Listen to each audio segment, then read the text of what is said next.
framework here. So yesterday she had a very important Zoom meeting which you had to chair, and it was also again about resources. And it was a Zoom meeting between people of different continents. And resources are seem to be a reason to even kill people, which is very, very tragic. But Clarissa now works from Europe because her husband was killed, and her husband was killed very unexpectedly. And I think we met between 1 month after already in Iloilo City, where we also investigated cases against murdered lawyers. And Clarissa was then already in the welcome committee and explaining a lot about the situation there. But after that, she was forced to fly because so terrible her situation was that even when her husband is killed, which is devastating for her and for her children, then still the threats go on in the Philippines, and that's also something we have to know here. We have to understand here maybe much better. So that's why it's also great that Jaco came with us and put very much information also on the film, because then you get better. Is there something with the Mike? It's okay. Okay.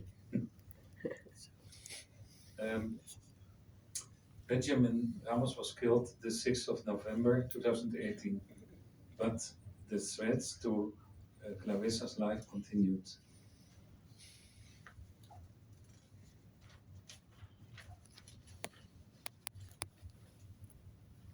Clarissa has had a very difficult choice how to go on with her life, and actually she decided that she best for the Filipino people, for the rights to go to Europe. But on the other hand, she had left her loved ones, her 3 grandchildren, which we also have met. She had to leave them in the Philippines, where they are all studying now. And Benjamin Ramos, he was a very loved person, and we felt that when we were there. Everybody liked him. He was really famous, and he was also one of the founders of the National Union of People's Lawyers, the lawyers for the poor people, which was spoken about in the beginning. And Benjamin gave his best service to the people in the community, which he always served with his whole heart. That was Benjamin, and this is also a citation from the sugarcane workers organization. He did a lot also for the rights of sugarcane workers, and at the time he was murdered, he just started a few weeks before an investigation mission in Negros Occidental, where just were murdered the so-called Sagai 9. It is called still the Sagai 9 massacre. So he went as a lawyer with other lawyers to investigate the murder on another island, and these people were murdered because they supported the sugarcane workers against the rich companies. They were killed, and he was killed. That's the very harsh life. And his killing by motorcycle riders has devastated really the life of Clarissa.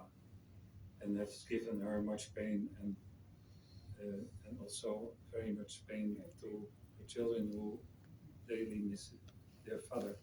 And also all his clients now remain undefended because there's not 10 lawyers coming to replace him.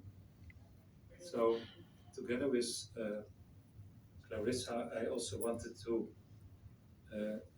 ask you all for a very short moment of silence, to stand still with Ben Ramos and the 58 other lawyers, but also the hundreds of family members who have been devastated their lives.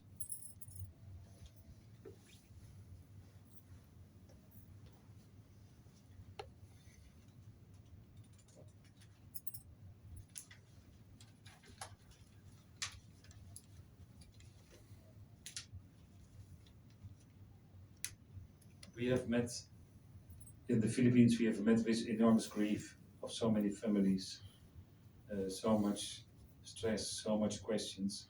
And we have decided with our Caravana Filipina to go on until justice is done.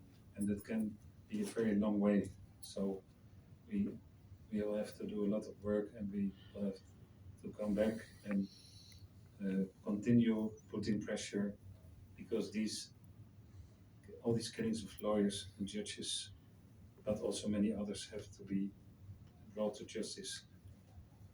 So, and also the masterminds behind the killings have to be kept and found. And the mighty, rich families and powers, we don't know exactly, have to be brought to court. And I admire already very much the 3 children of Benjamin and Clarissa, which we met during the mission with our group, very inspiring young people. And they are also preparing themselves for Philippines in justice. And I give now the floor to Clarissa, who will speak to you.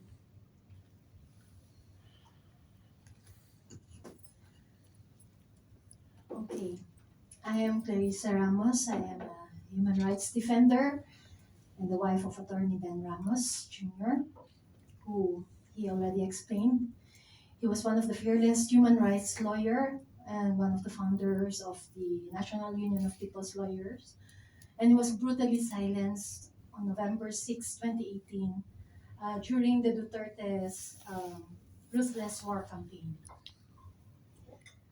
My husband's life was stolen from him by the very forces meant to uphold justice. The government promised justice, yet just 2 days after his murder, the regional police chief twisted the narrative, fabricating a connection to a case that he was handling, a baseless claim meant to shield the guilty. There was no investigation, no accountability, no chance for my husband to defend himself. He dedicated his life to justice, yet justice abandoned him. But of course, I refuse to let his voice be erased. I really stand firm in my truth. This was an assassination, a deliberate attempt to silence a man who fought for the rights of the powerless. Even though they took his life, they will never take his legacy. Even after his murder, I and my colleagues continue to receive threats. Many of the communities we have been serving were harassed and their leaders killed or jailed on trumped-up cases. I arrived in Belgium in 2020 to continue my campaign for justice and accountability.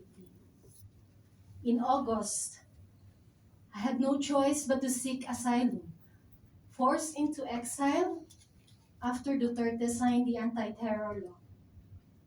a weapon not wielded against real terrorists, but against the very people he swore to protect, the activists, the ordinary citizens, the voice of the dissent. Every day, I wrestle with the weight of my reality, struggling to hold my sanity and objectivity. But the deepest wound remains, the unbearable